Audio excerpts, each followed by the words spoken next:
Well, hello, Internet, and welcome to this show, this podcast of the Biological Riley and Friends. Today, I am joined by my usual two co-hosts, Gabe Halverson and Corinne McRory. Say hi, everyone. Hi, everyone. Hello. Hello, everyone, except for Tim. Yeah, fuck you. If your name is Tim, I'm not saying hello. He knows what he did. Okay, no, I take that back. I do know a Tim that was. Do you know a Tim? I do know a Tim. Well, I'm not saying hi to him. He knows what he did. He knows what he did. That's the energy we're coming at you with today, apparently. Co-host opinions are their own. That's my energy today. Needlessly antagonistic. I like it. Yeah. But I still say hi, but she might. Yeah. I'm picking and choosing today. I'm only speaking to very specific people. Corinne's tired. I am tired, yeah. I'm tired. My allergies are bad. I've got emotions. You know, it's tough. Yeah. I wish I knew what emotions felt like. Need a sound cue for that.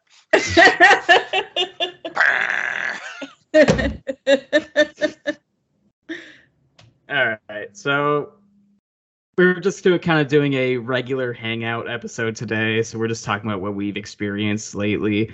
Technically, I have not experienced too much outside of continuing to play Star Wars Jedi Survivor, not Fallen Order, because I keep swapping those titles up because it's like Star Wars Jedi, and I keep wanting to say Fallen Order just because I'm used to saying that since that's been out longer.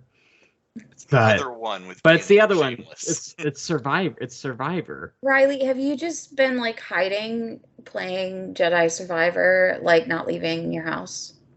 I mean, I go to work. I mean, I do stuff.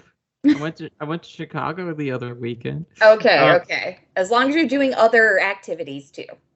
Yes, and I edit and stuff. So, but I will say it is a good game. It's kind of it tries to find that marriage between AAA blockbusters. I'm just like half coughing and half talking, and then it kind of but it's been kind of a so as far as Jedi Survivor, it tries to find the marriage of AAA gaming storytelling, as well as being a Dark Souls light, and in many ways it finds a good marriage between those two. Just because it's it is a fun story. The Star Wars lore is fun, and also just being a cool Jedi badass is just like hell of a good time. But at the same time, it's like like the customization stuff doesn't really work for me. You can find all these different cosmetic items that can make Cal more into how you view Cal or how you want to play as Cal. But it just reminds me. You said Cal. I heard cow. Yeah. And I was like, holy cow. What? Cow? Cow Kestis. Yeah. Been some modding done to the game. Let's just say. Yeah, it's just a cow is the Jedi Survivor. It's like Darth Maul, but with cow colors. Okay, sorry. I heard cow, okay. And my brain was doing things. Okay, so the cow Kestis, you can customize cow to be. This is gonna be the running gag. On purpose. This is gonna be the running gag now. Cow Kestis. That's the episode title. Can you customize cow to be different types of cow, like a Highland cow, or you can customize the cow's facial hair. You can customize cow's friends' saloon and foliage and other things. But it just always reminds me that I can't make cow a girl. So I can't. So it's like I can't fundamentally get entirely connected. Like, and I'm okay playing as guy characters, of course. Yeah, but if they're giving you options to like customize the character, it just reminds me that I can't make one of the more ultimate customizations. Make cow girl. Yeah. a set character. Yeah. And I like the actor that plays him. I like the character. It's just, if you're gonna have the customization, it's just gonna it's kind of like with Red Dead, how you can like customize totally blanked on his name. We'll call him Cal too. Part of me wants to call him Arthur Miller, but that's Arthur Morgan. Yeah, it's Arthur Morgan. Arthur Morgan. You can customize like what he's wearing and his facial hair and his hair, but like he's still Arthur Morgan. Like, you could just never do that and let him turn into a full hobo like I did. yeah. You could just never shave, never cut his hair. Nope. But it's like with Cow, it's like I just can't make Cowgirl, and it's kind of different because if I'm comparing it to like a Souls-like or a Soulsborne or anything, you can make those customizations to make the character more representative of you, and even in other games, like say other games with set protagonists, like say Horizon series where you play as Aloy, you still want to make those cosmetic changes because there's actual for clothing and stuff, because there is like armor stat boosts, so the costumes actually don't just look different and have different design patterns, they actually have affect the gameplay. There's a purpose to it. Yeah, whereas in this game it's kind of like not. And on the one hand, I can see the merit to that, like some people just want to wear cosmetics to, just for the sake of cosmetics, and that's fine. But some people just want to make the character look a certain way. It's real shiny. Yeah. But real shiny, and I want a pink lightsaber, and that's it. I mean, I got a purple lightsaber the first time I had the opportunity to finish purple. So that's one cosmetic thing. I do like the lightsaber cosmetic because it's like I'm just constructing my lightsaber like a Jedi, and that's fun. Oh, that's cool. Like, do you get to like fully customize the saber? Like, you can customize colors. You can find custom like pieces throughout the game's world and through chests and stuff, and you can customize different looks, different colors, different. And then that's just the switch to the other thing. There are stances to the combat, which are very interesting because you can go from the more traditional single lightsaber to like the Darth Maul style thing that's like better for group enemies. You can do the two. You can also do a hybrid one where it's like you have a blaster and you have a single. Oh, that's cool. And then there's the crossguard. I like the crossguard a lot because it's like a slow, but it's like I'm gonna pummel. Yeah. Are there more new stances and like customizations from the last one? Yes, there are a lot more new stances, but the problem, the stances, like all the stances are really cool, and they all have their own, strengths and weaknesses. But the problem is you can only have 2 equipped at a time. And on the one hand, I know that's how the game is balanced, but on the other hand, that also makes you not want to experiment as much because for me, I don't consider myself a traditionalist in most senses, but in terms of like the regular I always have like the regular just one blade stance because that's like a jack of all trades one, and it's useful in basically any situation. So that means like there's only one other one that my second stance, which you can equip in mid combat, is that's the only one that I might be experimenting with, and that kind of makes you not want to experiment as much because you're trying to stay with what's familiar. And I feel like that kind of does a disservice to all the different stances and different things, like all the other potential combat avenues that the game would otherwise have. Yeah. I know I have my issue with it's kind of like in contrast to Ghost of Tsushima. I have my issues with Ghost of Tsushima. I don't think its stealth is very good or very original. I didn't really like its story. But what I did really like about Ghost of Tsushima is with its combat and how you can change like between all those stances. Yes. Like in the game, like while you're still playing, and you didn't. At least that's if I'm remembering correctly. Yeah, mid flow you could do it. because in Jedi Survivor you have to go to a meditation point, which is like Dark Souls campfires, you know. Yeah. And that's where you switch your stances.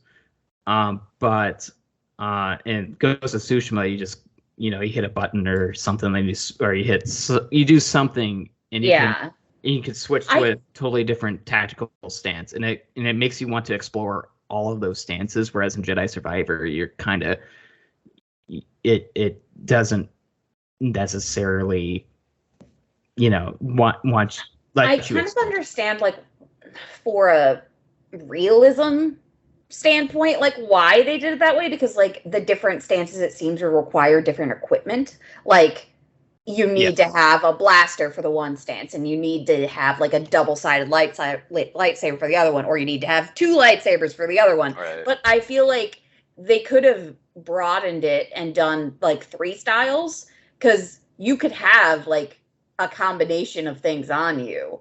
And then it would give you more flexibility, because even if you can't do all the styles at one time, I feel like maybe 3 would have been a better option that would allow you to experiment more, because then you can have 3 you can switch between. Because like I think it'd be realistic to have, like, if you're just doing the one saber, well, the one saber and a blaster is essentially the same thing. You just also have a blaster. Yeah. So like doing something else where it's like, oh, now I have like the 2, or now I have the dual-sided, like I think maybe doing 3 could have fit the limitations of the game and the realism standpoint without compromising getting to experience all the styles more. I think 3, without having played it, I think 3 would have been better. Though the realism, I don't necessarily think they're, because Cal had like his lightsaber, like it is kind of, that sounds like phallic. The lightsaber, like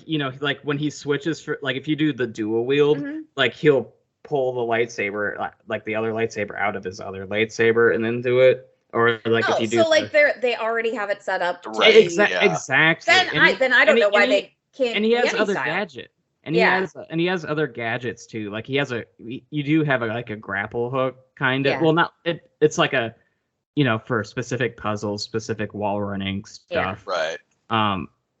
So you have like stuff like that, and your BD1, your robot sidekick, has abilities that can solve puzzles and stuff. So it's like, I feel like, like logically they could have done it, and they just didn't. Maybe because of time or crunch. Maybe they could bend the. Maybe they could have bent the.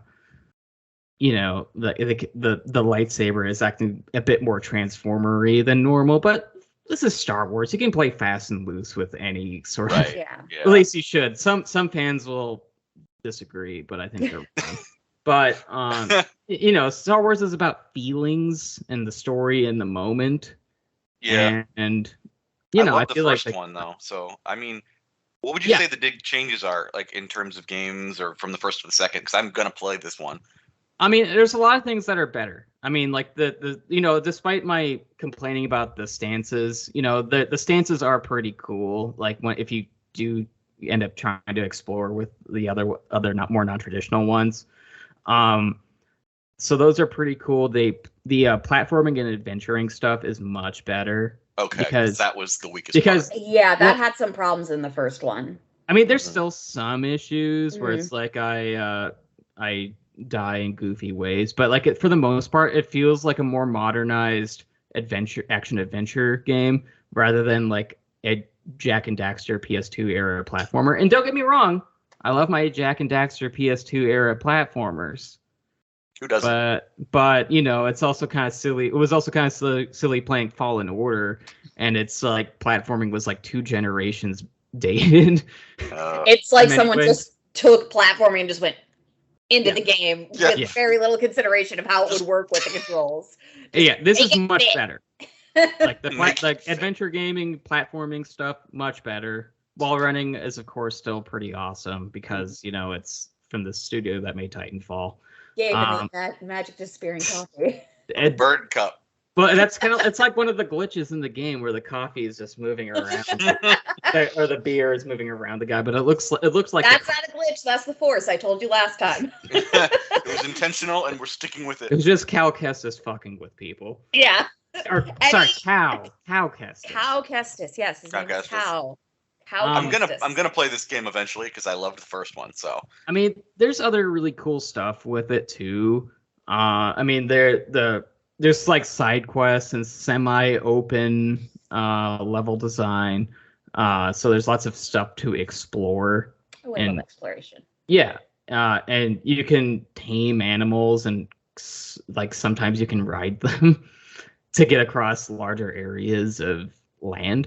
There are droids that you can kill in this game, like Clone War droids. Oh, okay. They make half of the like half the time you're facing the Empire, and then like this other faction that's also bad because of course reprogrammed the droids to serve them. So it's like it's always funny because it's always like the droids are like, hi.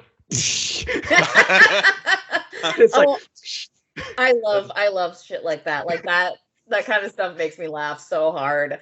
I love absurdism. So like, oh yeah, same. Yeah, I'm big on absurdism. So it's always funny when the droids have existential crises. or you find weak-minded Imperial officers like just sitting down, like, and you're going behind them, and they're just looking at this, looking over a cliff at like a sound landscape and just talking about how beautiful it is.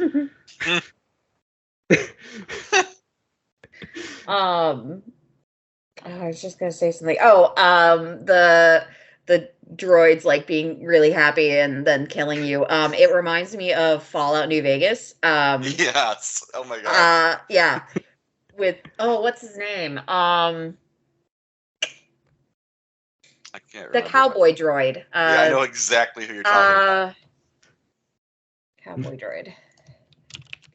Cowboy robot.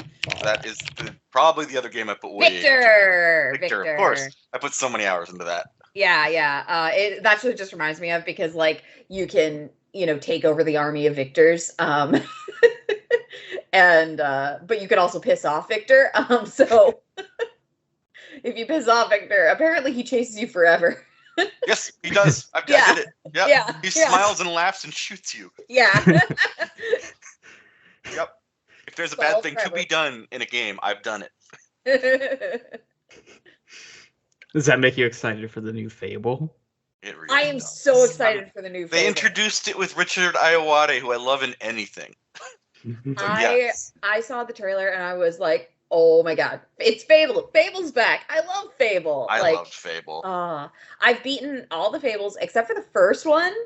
Because I didn't realize you really needed to spec into area of effect, like spells, to be able to beat the game, because there is like this one part that I literally could not get past because I did not like do like anything area of effect. I was doing like melee and ranged only. I did not do spells. And there's like this battle that is just like wave after wave of enemies, and if you do not have area of effect spells, you're fucked. Like there is no, like maybe somebody can beat it, but I couldn't, and I tried so many times, and I'm like, well, I'm just going to look up what the ending of this game is, because I'm not going to replay the entire game just to beat this encounter that is at the end of the game. I was entirely a spellcaster, so I have no idea. Yeah. See, I generally focus on like the melee and the range, because like that's what I like doing. And like, I'll do a little bit of spellcasting, but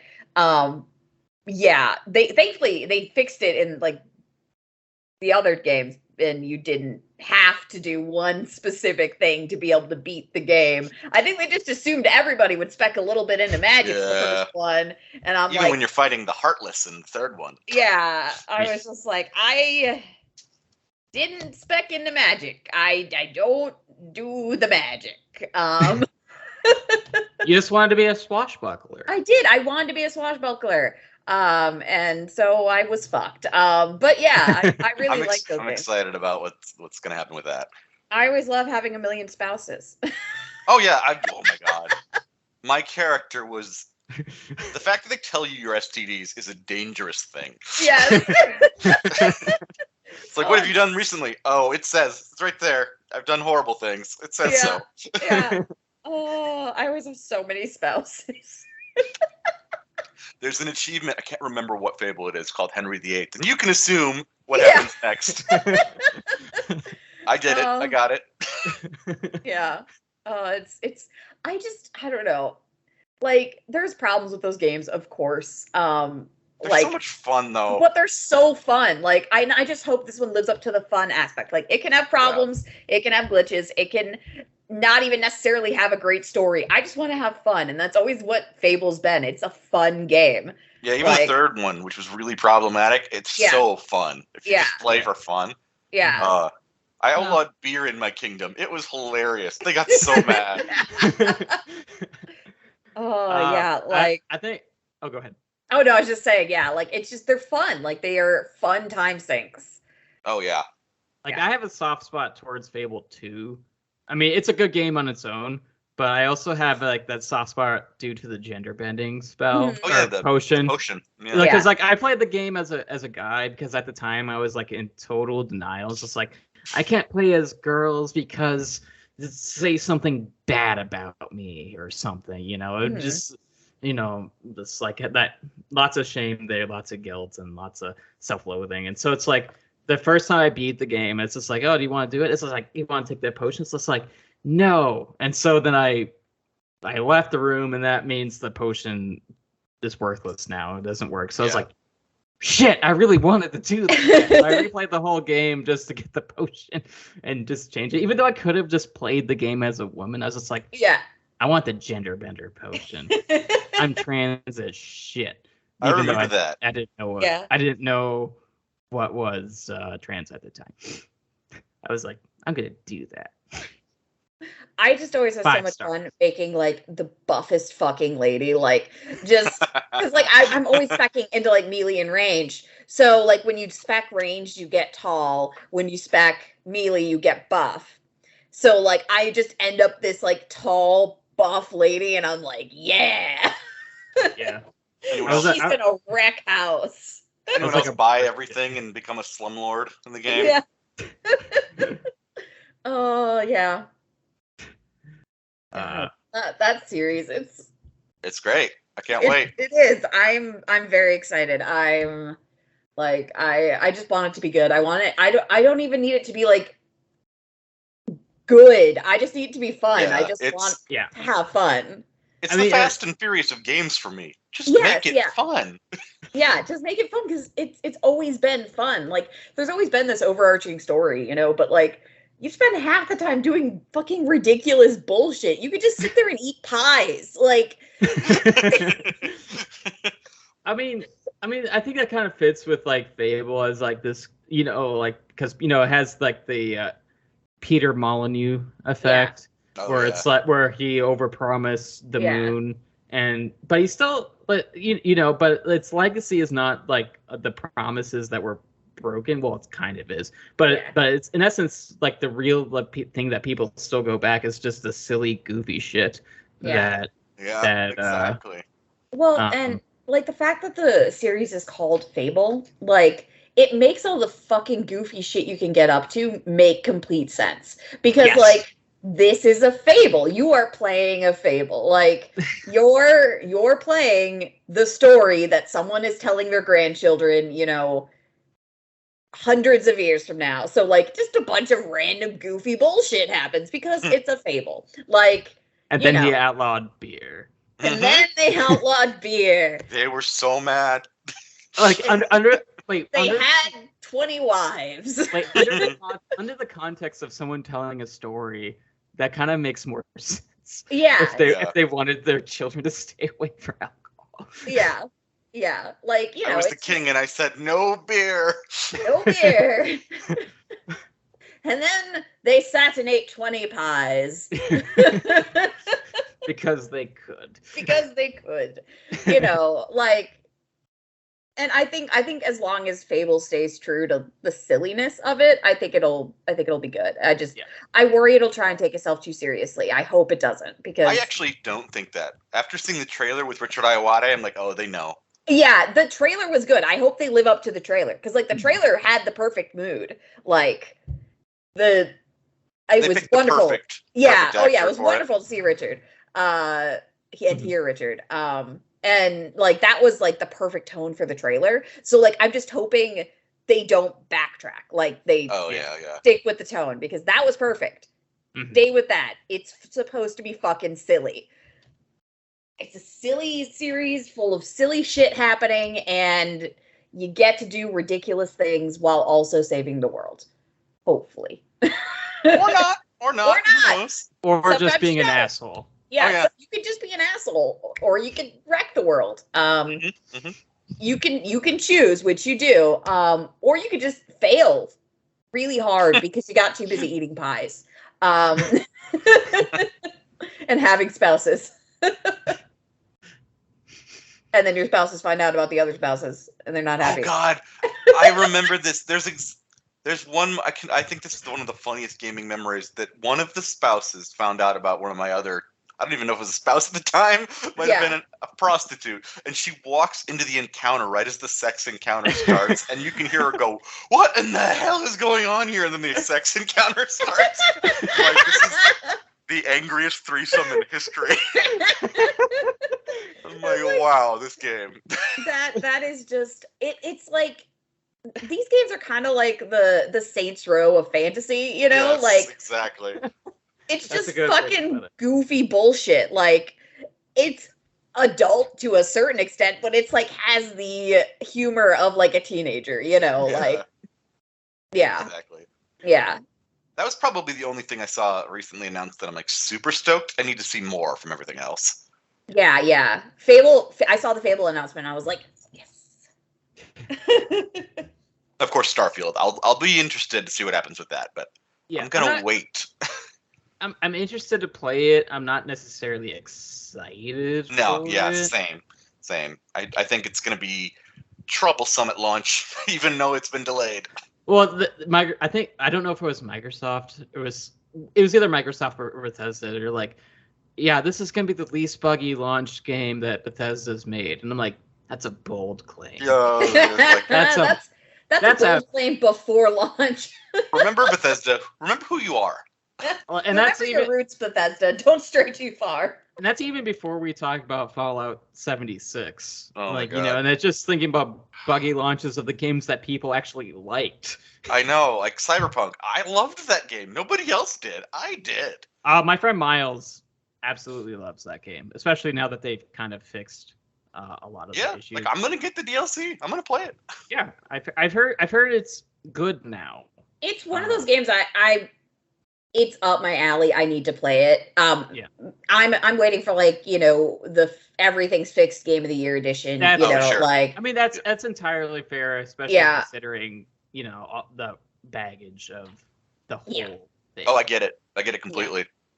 Yeah, because I know I'll love it. I love cyberpunk bullshit. Like I just love cybernetics. I love that atmosphere. I'm very into it. But it had so many problems at launch. I was just like, I'm just gonna. Yeah, I mean it's funny because I thought that was gonna be the end of these like early launch games. Yeah. Everything started getting delayed after that. Yeah. And then Redfall happened, and I was like, oh, we've learned nothing. We're back. We're back, baby. Yeah. I'm gonna play Redfall. Why? Just to torture yourself? Well, I feel like the best educator on stuff is to experience stuff. And it's like, you know, it's you know, I like to personally like experience why it's bad and not just it gives me some authority. I was really looking forward to Redfall too. I love that studio for the most part. Well, yeah. And then they said, sorry, go ahead. I was gonna say because it's a studio and it's, you know, it's a co-op Left 4 Dead style action game, but with vampires. That could be fun. Yeah, like that sounds fun. Yeah.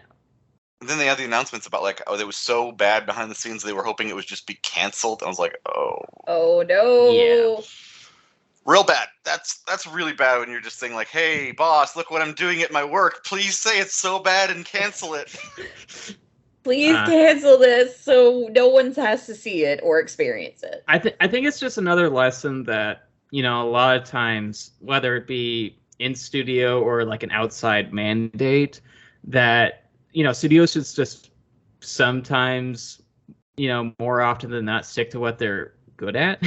I mean, like, it's always okay to experiment and branch out, but like, we saw this when BioWare tried to make that Anthem. I hate Anthem so much. I actually played that to the credits. That was bad because I reviewed that for The Escapist. Oh, what an undertaking!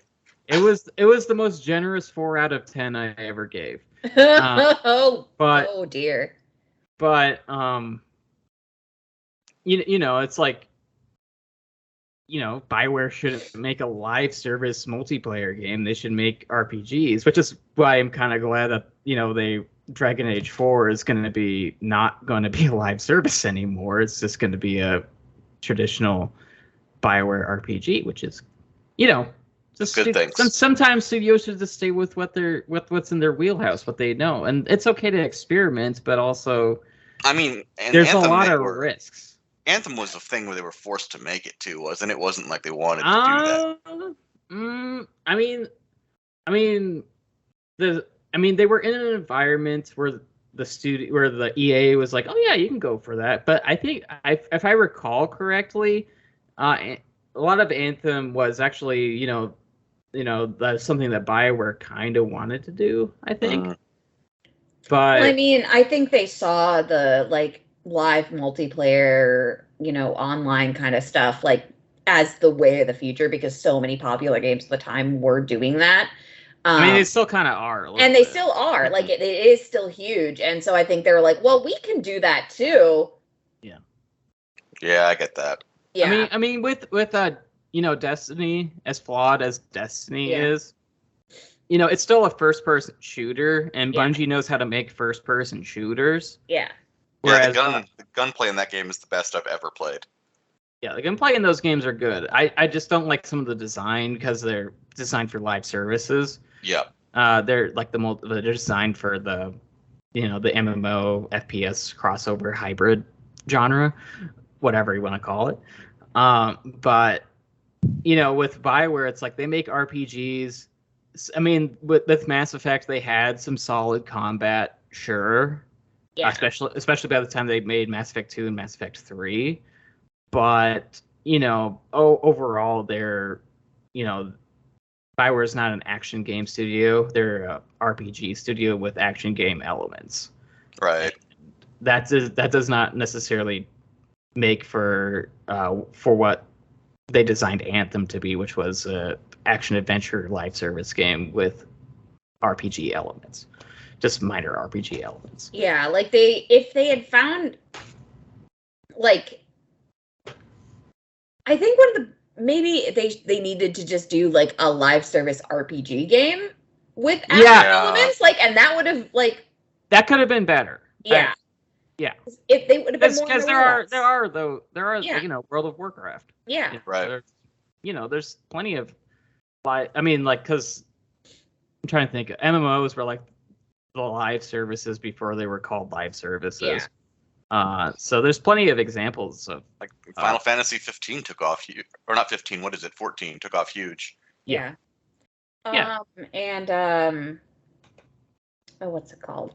There's the Elder Scrolls Online and things like that. Not that Elder Scrolls Online is necessarily good. I have a lot of problems with that game, but there's room to grow there that they could have done something with, and instead they did Anthem.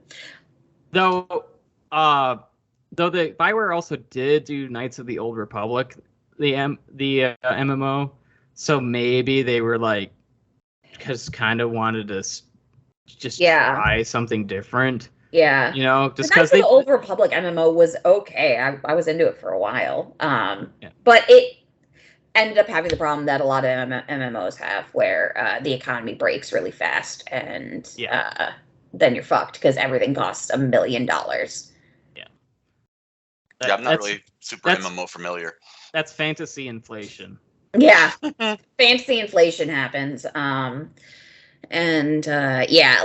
economy breaks, and then you can only find, because there's like always online marketplaces, but like you can only find the things you need, that like things that originally started out being reasonably priced end up costing like $1 million fucking dollars, and you're like, I just wanted some cybernetics. Okay, I guess I don't get to get those because they cost $1 million. Fantasy and then you have to spend all your time grinding and or like all your time selling stuff on the marketplace, or you have to put money into the game. That's that's what they want you to do, and like they want their economies to break. So you put money into the game, and But then it also makes them not fun. Yeah, and it makes it not fun. It makes you not want to play them, and so then it's like, why are we losing players? Well, it's just kind of a cyclical downward spiral till they eventually die. Yeah, because the game dies, not the the people, not the people playing or developing the game. Except that one guy though. That one guy. Yeah. Concerned.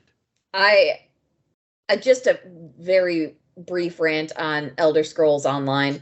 Rant away. Okay, so that game had the biggest problem right at the start, because the opening cutscene is like, you are the chosen one, you're going to save us, you're the one who's being like undeaded, like you're being brought back from the dead, like from the land of the dead, like you're supposed to be crossing the river Styx, and then instead they're like, nope, gotta go. But like as soon as that cutscene ends, literally everybody else in your scenario is there with you, and you're all leaving, and nobody mentioned that there's anybody else who's the chosen one, and it's like, who are these fuckers? I really wish they'd done something Good Place-esque with that. It's like, and you were the chosen one, we think. Yeah, like, I don't know. They could have even, like, if there was even just like a, you are the chosen one, and then like, but who are they? Also maybe the chosen one. I would have been like, okay, that's great, that's hilarious. We're hedging our bets. We gotta pick one eventually. We're hedging our bets. They're the ones that carry the coconuts and. Yeah, they just never bring it up that like a bunch of fucking people just got brought back from the dead, and it's like, and it's such an easy joke they missed too. Because you turn around and see them, be like, "Who are they? Oh, don't worry about them. Don't ask about that." Yeah, like there was just a joke right in the palm of your hand that you could have done to be like, if you're gonna go with the chosen one storyline, either A, make it a joke where they're clearly hedging their bets, or B, say you are the chosen ones. Like just add an S. Like. It's not hard. And so like I went into that game mad. I'm like, just fucking, I'm not the chosen one. Look at all these people. God. Like just a really stupid premise if it's a massively multiplayer game. I might have talked about this on the last episode or a few episodes ago, but it's like there has been one game, and it was a good game. It turned out to be a good game. There's one game that I started that the opening scene just made me so mad. Yeah. And that was I don't know, did I say this before? It was Infamous 2. I don't think you mentioned this, no. I don't think so. Okay. So I got like Infamous 2 is a really good game because it's a fun, the lightning superpowers and the open world. It's just fun. It's a fun game. But the first Infamous, you like spend the whole game like getting attached to the city, becoming the city's hero. At least for me, I was a hero. You could be an asshole if you want to, but so I was like becoming, it's just like I spent all this time like saving the city and like becoming like this, the city, like the city's mascot, their hero. So I felt like after playing that game, I felt an emotional connection to that city, and then the opening cutscene of Infamous 2 is that city gets destroyed. No. And I was so fucking mad, and it's like I get why they did it because of stakes, and also because you need an excuse to go to a different city, and and the game is ultimately still very good. Yeah, but they didn't want to make a way for your choices in the last game to affect this game, so they had to destroy the city. They had to destroy the city. Yeah, They had a really bad writing excuse for a clean slate. Yeah. They had to destroy the city. Like, but what about the city? What if there was no city? What city? It's like me playing Fallout 3 for the first time. Well, what about going back to that town? What town? Yeah. It was clearly just a clumsy narrative excuse to set the slates clean. Yeah. That would have made me mad too, because I would have done the same thing as you, Riley. I would have become the hero of that city, and then would have been like, "Fuck you!" Wow, thanks. I guess. I would have made me go villain in the second game for sure. Be like, no, fuck the second city. I'm not doing anything. Yeah. Clearly, no matter what I do, they just get destroyed. So I might as well fuck shit up. Yeah. I feel like a game shouldn't make you angry going into it unless you're looking for something very specific. And Elder Scrolls Online just really pissed me off immediately. I'm like, it's lazy. It's so lazy. That's how I felt with No Man's Sky the first time. I had my friend, I think Nate, was watching because he knew what was going to happen. I was on the video chat with him playing No Man's Sky for the first time. And I'm like, this game's fun. What do you mean it's already boring? He's like, so what'd you do? I'm like, well, I got some minerals. Yep. And I got a rocket. Yep. And I explored a planet. And that was fun. Yep. And then what? And he goes, yep. What do you mean, yep? That's it. He's like, what do you mean? You did it. You finished. That's all there is. You've seen No Man's Sky. Like, what the fuck? Yeah. This can't be it. I've done 3 things. Yeah, I think No Man's Sky is great in the sense that it gave gamers an existential crisis. He was so upset that he had to record the reaction of me also being upset.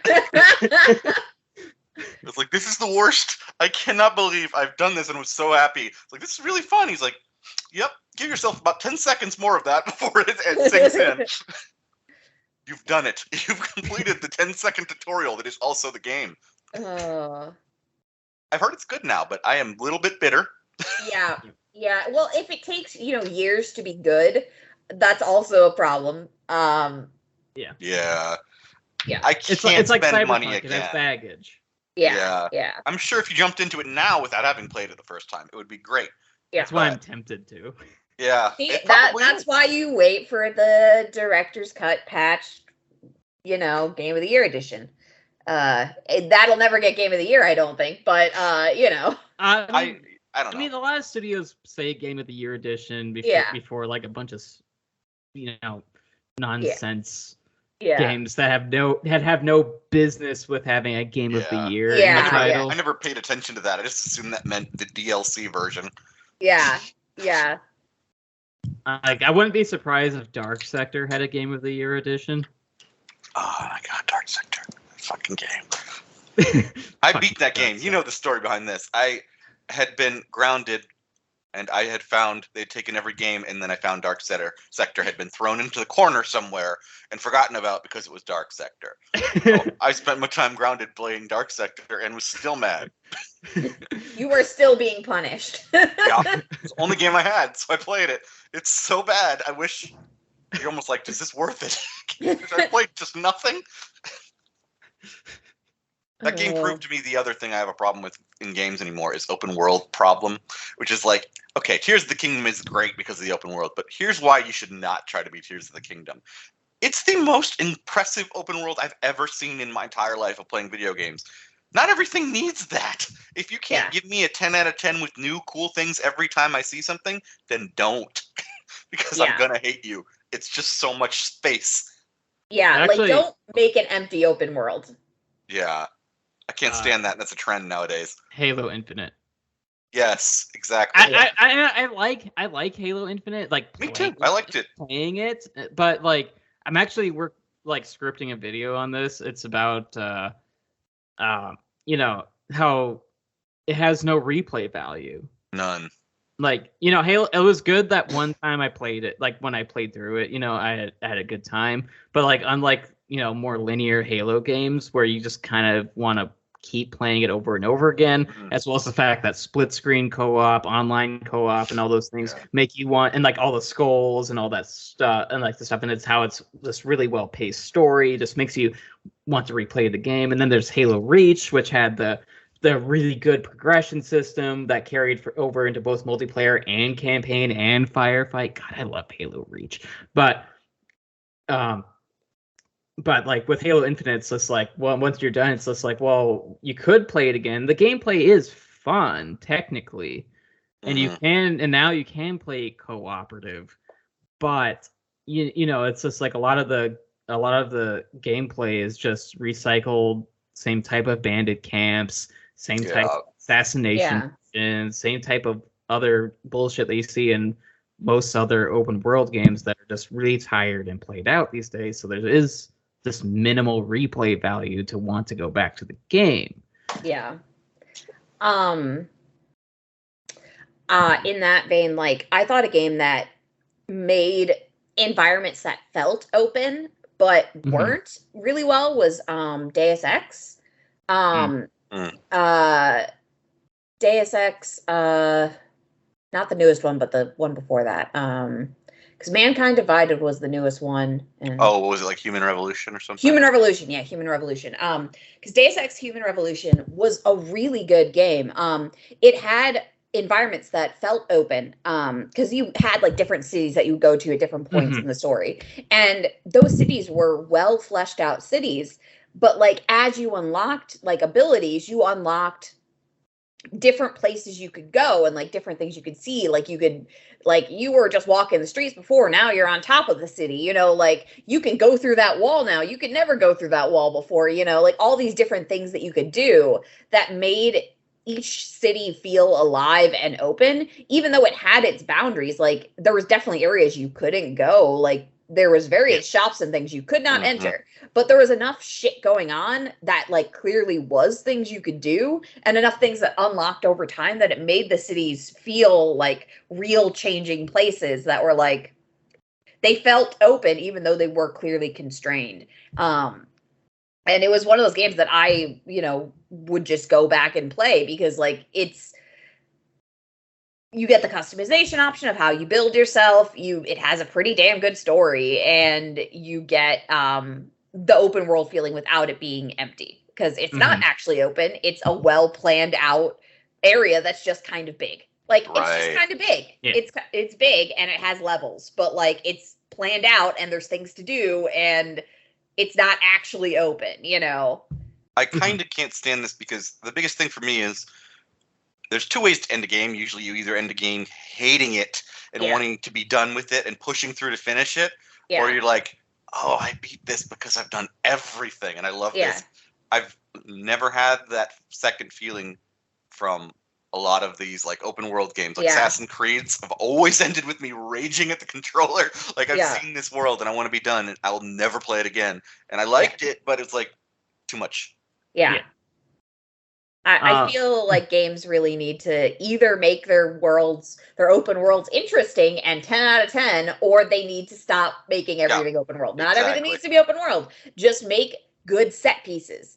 Make good layered set pieces that seem open because, you know, they have depth and width and a living quality to them, instead of just trying to fill empty space with random ass encounters. And action games can, you know, have more open-ended concept to them too. Like, one of my favorite Gears of War games is Gears 5, and there's two, you know, acts in the middle of the game where it's like you have a vehicle and there's things like little areas of the map that you can discover and that can help you upgrade your equipment.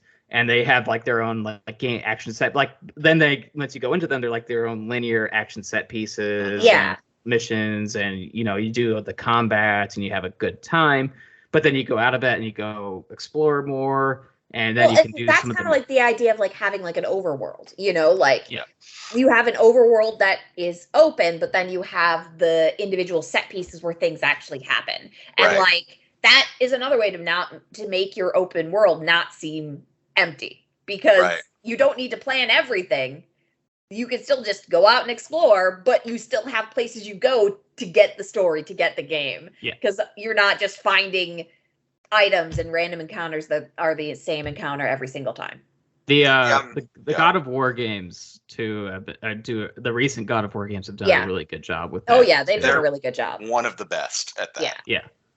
I think that's the thing I'm taking away is I'm a little bit nervous that God of War Ragnarok and Tears of the Kingdom are going to teach studios the wrong lesson. They're like, they love it because there's so many things to see. Like, yes and no. To be fair, studios historically generally always take the wrong lesson. They're going to take the lesson that even more so. They already had this lesson that open world good. It has so many caveats. Like there's just like a million asterisks next to open world good. Like there's a lot of things that make the open world good. It's not just because it's an open world. Yeah, it's not just because it's big. And you can go anywhere. Every second of Tears of the Kingdom has something. Like it's ridiculous how detailed it is. Yeah, you've got to have things to do and things to explore and new things to see and things to encounter and quests to do. And, like you've got to have a reason. There's so much. Go ahead, Riley. I was going to say, that's kind of why I'm hoping that Horizon 3, they change it up a little bit. Mm-hmm. I like Horizon, the first Horizon and the second Horizon, just because, it's definitely follows the Ubisoft formula of like bandit camps and stuff and other things, but like the gameplay and its story and its and it's just its concept of sci-fi concept of mechanical beasts and mech dinos and just other cool animals and stuff. There's and this some of the ways in which the those aforementioned bandit camps are different compared to like the run-of-the-mill Ubisoft kind of ones. It's better in these games, but I also just hope that maybe with 3 they try something more innovative. Because I don't know if I want to do the exact same game for a third time. I felt that too. I really liked the second one, but by the end of it, you're like, this is the same thing. It's tweaked and better, but the same thing. It's same thing, and the same thing was, as I said, better than the run-of-the-mill Ubisoft one. The world is much more interesting, and there's a story that's interesting, and lots of interesting. And the gameplay is just, gameplay does a lot of the heavy lifting in that game. Yes, and I also like Aloy too. She's great, yeah. But third one, maybe make the map smaller, and just don't recycle the same thing. Yeah, more intricate details that are new and original. Yeah, that'd be good. Yeah. The thing is that I think even Zelda does this. Like, this is the formula, but here's the reason they nail it. The thing with the formula is, it's still the same in certain ways. Like, you run in, there's a bandit camp, there's a thing you got to collect, there's a shrine, you unlock the map, you see the things. But they have the powers that they've given you where you can either ascend up in the world through things, you can fly with a ship you've made, you can run around on a horse, you can make a jetpack, you can make a motorcycle, you run into a bandit camp, you can fight them. Or you could become a mad scientist like I've been doing and set up a giant spinning log that's got flamethrowers attached to it and then blow a whistle and have them run into it and get stuck in the middle of a giant spinning flamethrower. The world is your oyster, man. It's great. It's a mad scientist time, that's all. I've been having a lot of mad scientists. Like, I made the Wabbajack from Skyrim. Just a big log that I attached every single weapon attachment to at once, and then you attach it to a spinning wheel, and boom! Whatever happens next will be a problem. Who knows? The thing with the Tears of the Kingdom is that it's just its own thing. Like, there's nothing else like other than like what the two most recent Zelda games, Breath of the Wild and Tears of the Kingdom. There's nothing else really like them, and that's kind of why they like. I think Tears of the Kingdom. I mean, I'm saying this as someone who has not played Tears of the Kingdom. Here's the thing I say about that. I really like the first one. This one is 10 times better for me because they for once took the right lesson. And that doesn't happen. That doesn't happen. They loved. Yeah. They're like, well, people liked about the first game, even though they had annoyances with the breaking of the weapons, was the creative problem solving. And then they went and leaned into that. I'm like, yeah, that is actually true. That's what people loved about the first one. So give them the tool to make anything. I was like, wow, we're really never going to get another studio that actually gets it like that. I think the only other recent like open world game that was that has its own unique design and just nailed it was Elden Ring. Yeah. Yep. 100%. It's just its own thing. Even compared to other Soulsborns, it's its own beast entirely, and that's kind of I just hope take the right lessons. You have to make studios have to make original the world ideas. unique, and they have to make them design them fun and shit. Environmental storytelling is so important. Mm-hmm. Like, what story are you trying to tell with your environment? Yeah. Make sure you tell it, and it's not just, it's open. Yeah, God, I hate that so much. Go to the bandit camp. Many bandit camps. It's open. That's why I stopped playing Far Cry games. I'm like, you were so fun until I realized it's just playing the same thing again and again and again. Yeah, like... But what's the definition of insanity? I know. Yeah. It's Far Cry games. I liked Far Cry. How much Far Cry did you say you liked? All of it? I mean, that's kind of why I still like Far Cry 3 Blood Dragon. Just because... That one's fantastic. It's because... I mean... Just because it's so silly and it's ridiculous. Totally That's great. Because it once again just Vietnam, make a game World fun. War III. Yeah, that was what it was. Just make a game fun, Just make it fun. That's the key takeaway here. Is it fun? Is it fun more than just for like an hour or two? Yeah. Are there new things to do after an hour? Then you're going the right way. If it's only fun for 1 hour, and after 1 hour you've done all the things, and now you're just going to reshuffle those things and shove them in new places and claim they're new, that's bad. That's bad game design. Bad. Don't do that. Bad. Don't do it. I wish I had like a spray bottle. Yeah. Bad. No. Bad. Stop it. Stop making open worlds. Stop it. Fucking you, Dying Light. Yeah. Trying to think of how I want to. I don't think of how I want to name this video. It's either stop open world, ban beer, or cow Kestis. I'll give you a mild. I won't say what I found, but I found a major game spoiler in Tears of the Kingdom in the most hilarious way possible. I built a rocket. I was trying to build the biggest rocket possible to go to the Majora's Mask moon, essentially, and I wanted the pieces to come apart midway like the space shuttle does. So, but what actually happened was they all went off at once, launching me 1,000,000 feet straight into the air, and I accidentally landed on a giant spoiler that I clearly wasn't supposed to be at yet. I'm not going to say what it was in case people have not played this yet, but there was something up there that you're supposed to have to wait another 100 hours for. I'm like, oh, hey, I'm here. I crashed here. Oh, how's it going? I traveled through space and time to be here. I didn't intend to be here, but I'm here now, and I'm not leaving. All right, beat the game. I haven't done that. There's like actual story I have to do that I'm ignoring real hard. Yeah, I do that all the time. I have had every chance to beat Fallout 4. I just don't give a shit. Oh, I did that too. Yeah. No, I don't want to beat Fallout 4. I don't want to I want to put on all the mods and have lightsabers and giant anchor guns that shoot me into the sky. Yeah. I just want to keep building more and more ridiculous camps and just make it just ridiculous. I built okay, so you know how in Fallout 4 the like home base in the stadium, my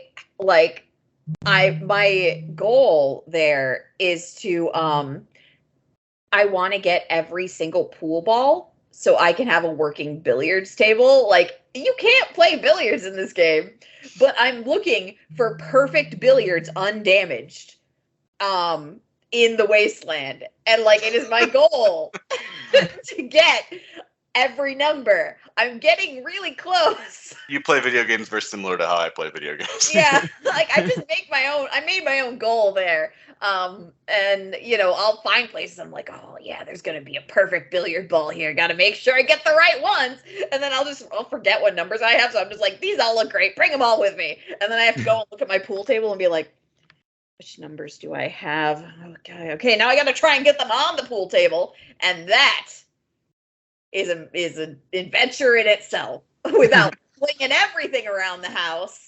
I can't remember if it was Fallout 4 or Fallout 3, but I think the hardest I've ever laughed at a video game was I was investigating who was a robot or not. This one guy, an early game, Fallout 3, and I did the wrong thing, and I panicked, and I hit him in the face with a shovel and knocked him unconscious because you can't kill him. But then every time he wakes up, he still remembers and freaks out and starts running out of the room. So he spent the next half hour just going, please forget, stop it, please forget, I wasn't here. I You wasn't can't here. kill him. Can't kill him, so I had to There's lock no him in a take closet. backsies. Yeah. I had to lock him in a closet with putting shit in his way. I accidentally brought one of the companions that's like a super mutant into my house in the home run. And that was a bad idea.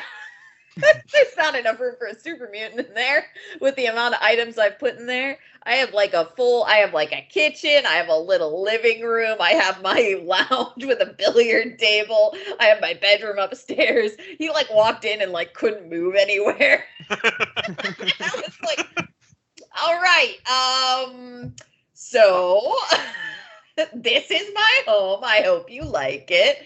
I guess you live here now because you can't get out. I love those kind of game glitches where you're like, I've broken the game, but it was hilarious. It was so funny. Like Fallout 4, I haven't beaten that game because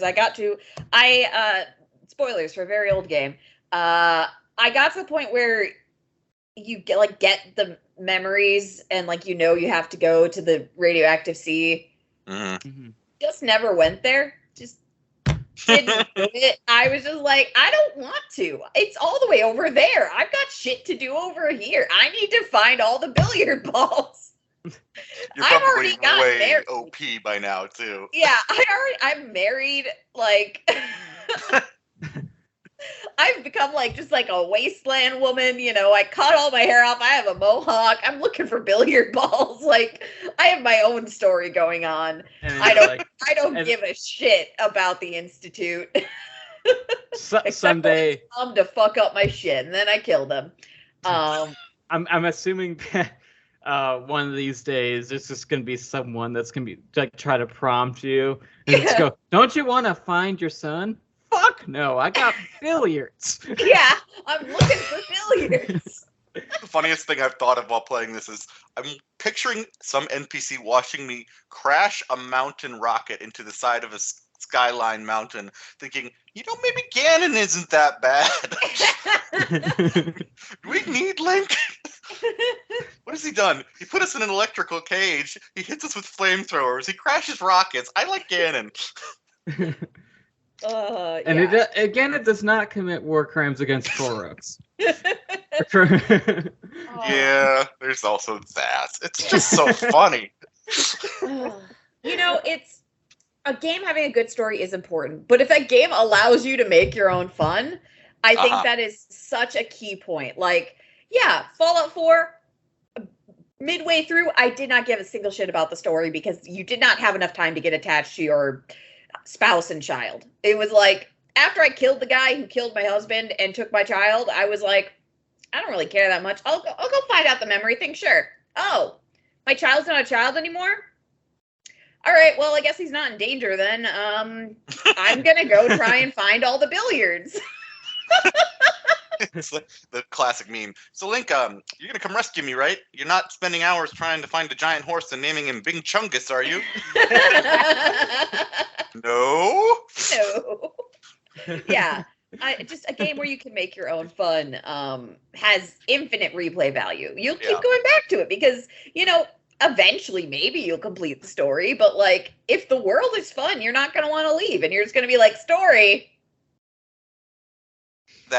the only kind of thing I think open worlds. Those games are allowed to have open worlds. That's the only kind that I like. Yeah, when there's fun shit to do, when you can make your own fun. And if that fun is searching every abandoned building for billiard balls, so be it. Picture that character having a podcast and be like, so I searched this house. I found a 7, had a mark on it though, so I threw that at a guy's head. I get the junk gun. Yeah. Every billiard that's not perfect goes in the junk gun. I have a gun, but it only shoots unfinished billiard cubes. I'm nearing a full set, but I haven't been back in a long time, so. That's so funny. That's like me playing Fallout 3 and blowing up the town in the very first mission, and then realizing there was a bobblehead in it and being so angry that I couldn't finish my bobblehead set. Like, God damn it, I'll search the rubble. I don't care. Yeah. I just,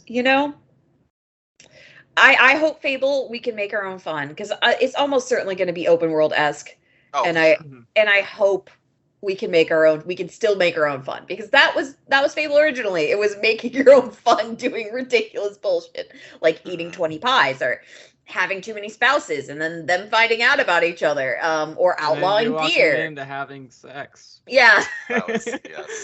Yeah, like. Being a slumlord and jacking up the rent of everyone's houses. Yeah, or, trying to be the tallest, buffest lady ever, like...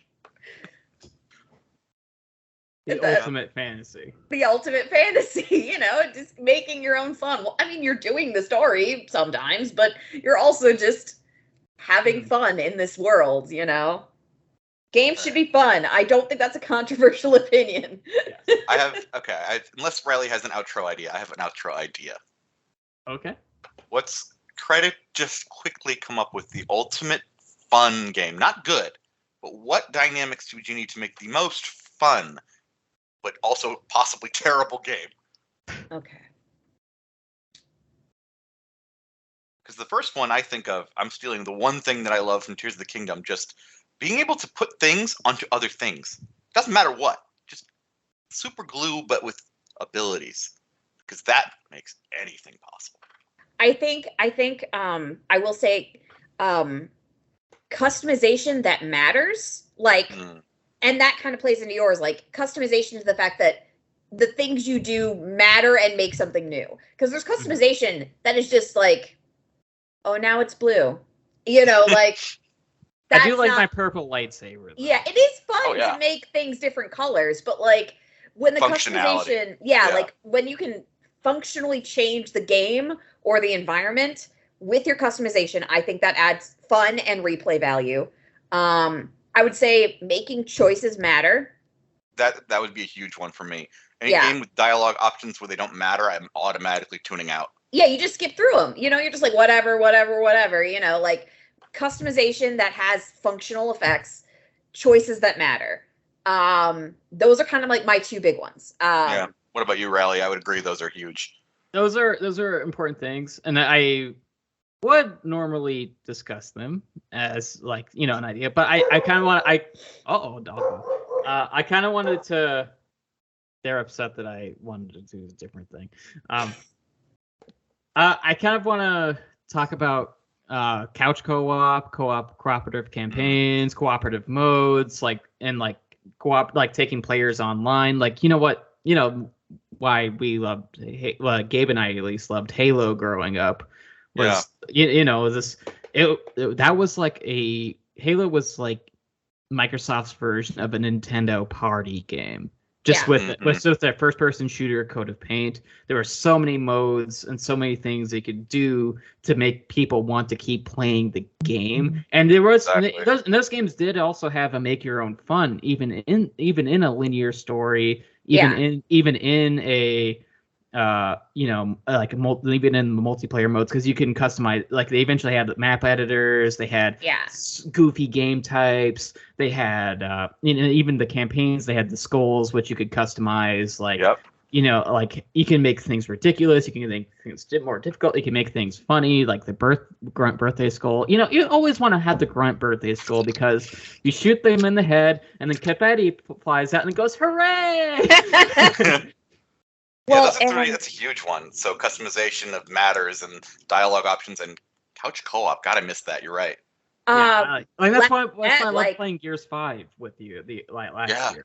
Mm-hmm. That was a Dead is such a good couch co-op game. Like my friend Kaylee, Riley, you know Kaylee, and I, like, we played so much Left 4 Dead and Left 4 Dead 2. Like, we would just constantly go back to it because, like, all the time. Yeah. The replayability is just fantastic when you have couch co-op because, like, even if you're sucking, you're just having fun with your friend, you know? Like, I feel like I miss couch co-op being common because it's great to just be physically with somebody and be like, we're playing a game together and we can fuck with each other while we do it. And, you know, like, yeah, I agree.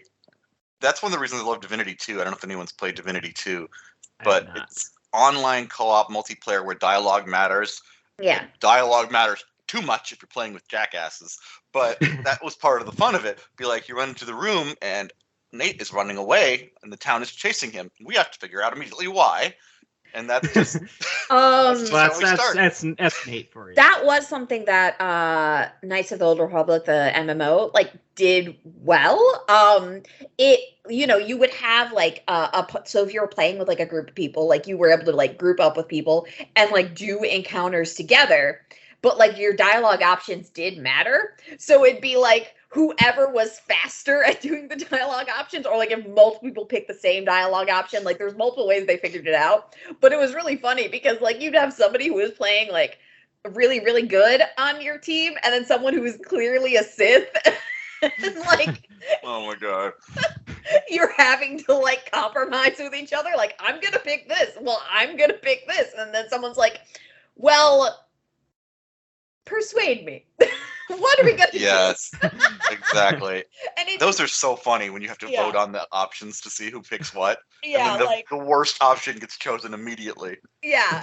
Like, it was so fun because, like, I had multiple characters. Like, I had a good character and I had like a Sith character. Like, you know, I was playing both routes. But the times when I was playing the Sith character, I had the most fun fucking with my friends, just being like, but you see, my character would do this.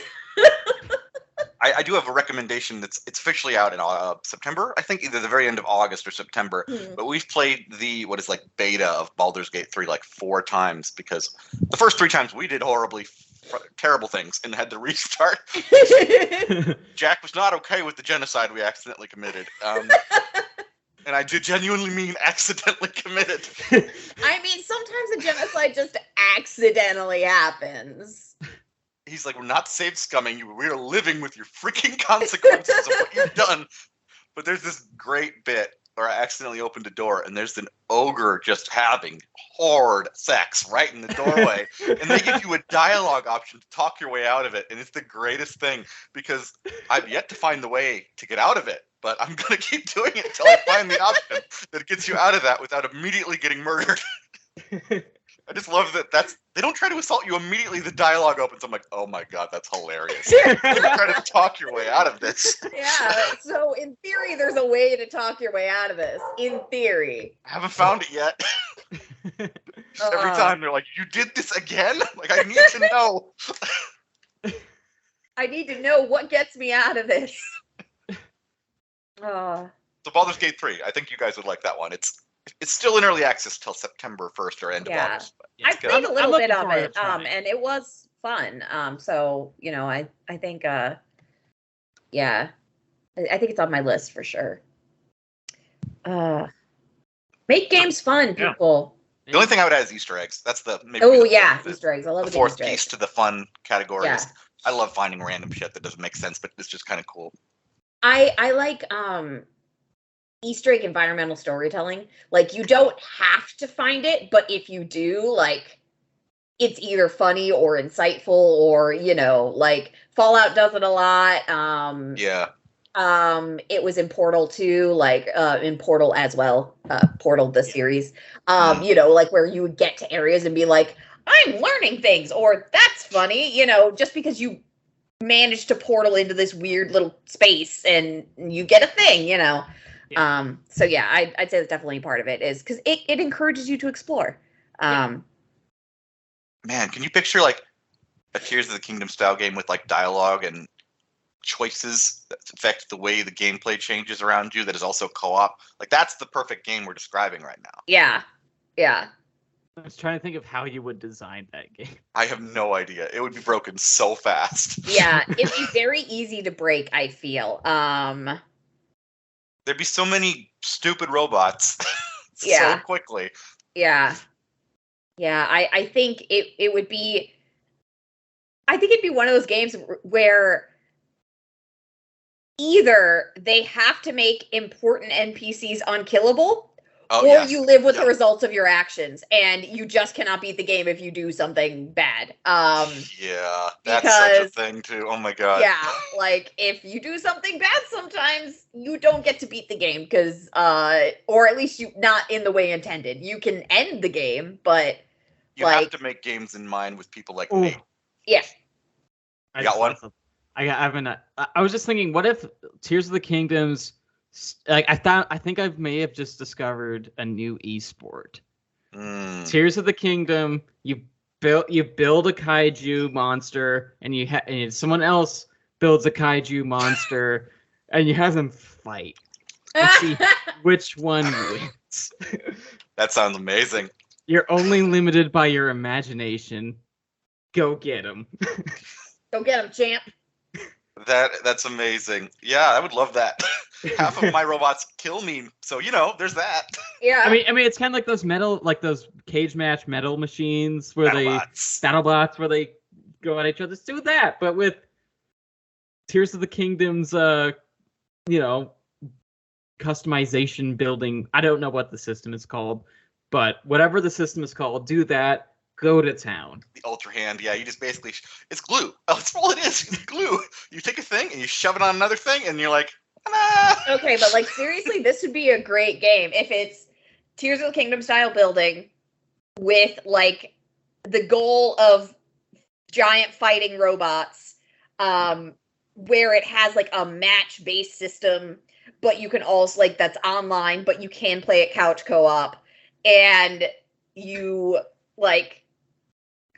I assume there'd be rankings, and if your thing made it through, then it goes to the next one. That would be a really good game. You just make horrible machine monsters and try to kill each other with them. I would buy this game. I would immediately buy this game. This sounds amazing. And you just get access to of course, it starts out really basic, and you have some wood and some wheels. You can make a giant spinning wheel with that. I've done it. Just spins around and it knocks things over. Yeah, and then eventually, as you progress, you unlock more materials. Add some fire to it. Add some lasers. Yeah, you get more advanced because you're learning how to build giant monsters. My current favorite is I turned this floating platform. I attached a couple of homing things to it, and then attached lasers to it, and a rocket. So I send it into the sky, and it just sees things and kills them. Just you lasers. But that would be a great game. So if anybody is a game designer with know-how, please make that game because I would buy it immediately. Yeah. Yeah, that's in my cart already if it exists. Segment created. We're giving you ideas out there, game designers. Yeah. Make me a robot building and fighting simulator with the ability to fight other people with my robot. Oh, I think more importantly, there's a story in the background that has nothing to do with that. Yes, yeah. I think it should have be a Mortal Kombat style. Just make it. It's totally straight face. Yeah. But just highlights how ridiculous it is. Yeah. Well, and there's even so you don't get to customize your items, your fighting machines, but there is this, I believe, a Japanese game that came out a long time ago, where you play as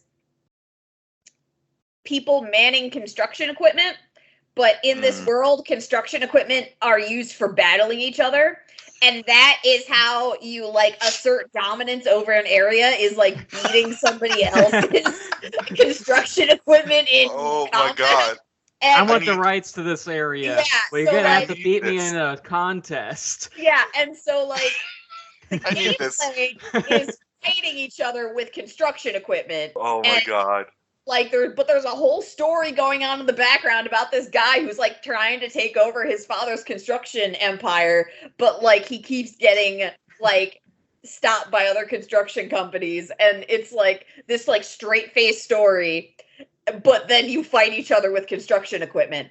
And oh my god, it's like Chivalry, the sword game, but you don't have swords. It's just sledgehammer. Yeah, it's like backhoe. Tractor, like it's fucking. I would love a multiplayer game where you fight with just random ass things on the map. Yeah, like he's got a plunger. What is he gonna do with it? But yeah, so that is a game that exists. The Game Grumps played it. It's really funny.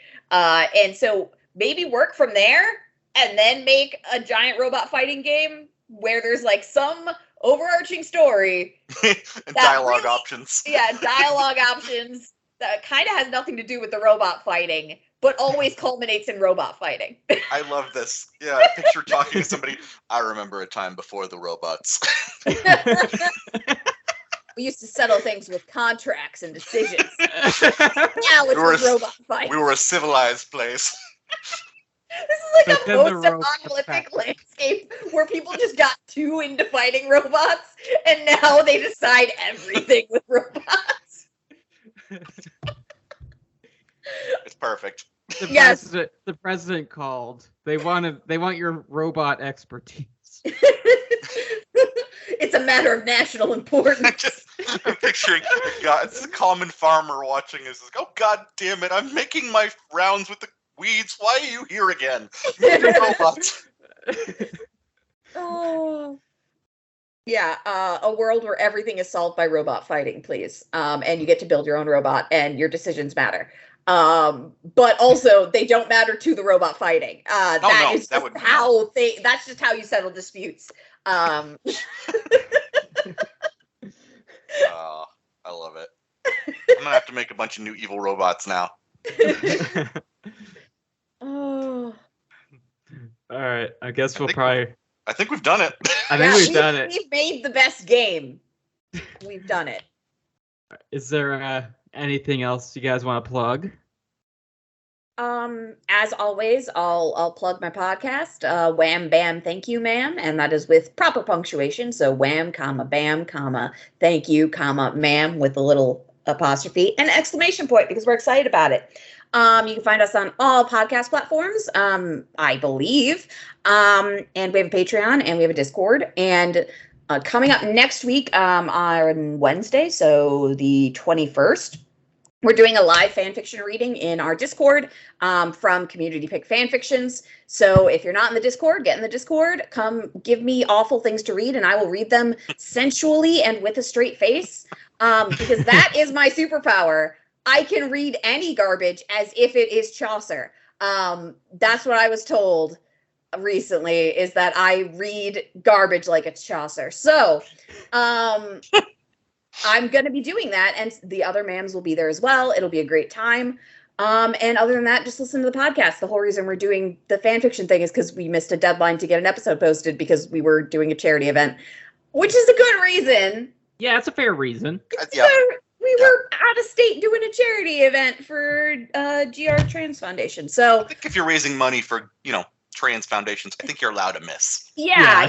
I think that's a good cause. Yeah, it was a good cause. I might be biased, but I think that's maybe a little. But we had the episode recorded that was supposed to go out, but it just wasn't edited. So instead, come listen to me and my friends read garbage that you can tell me to read, and I'll read it, and I'll probably make you uncomfortable, and that is a threat. And Perfect. Also a promise. All right, Gabe, you have an update on the dog and the squirrel? No, the new thing is crows. We have crows in the garden. The dog sees them. Oh, so he's moved on from squirrel. No, this is a new thing now. It's crows. The crows are smarter, so we haven't figured out how that warfare is going to take place yet. But Crows are the new hotness. They are a murder. They are a murder of crows. The crow after the murder. Other than that, watch this thing right here, the thing you're doing. If you're doing it, good job. You're already Also, here. make that game. Yeah, Yes, that make too, that game. please. Yeah, If you can make I will games? plug that game too. Yes. If you We're make here games, first. make this robot decision game where everything's solved by fighting robots that you build. Other than that, no, that's about all I got. Alrighty. Well, I would just like to thank y'all for joining me, but also everyone for watching. Just keep on being awesome, and we'll see you on the next one. Bye. Bye, everyone.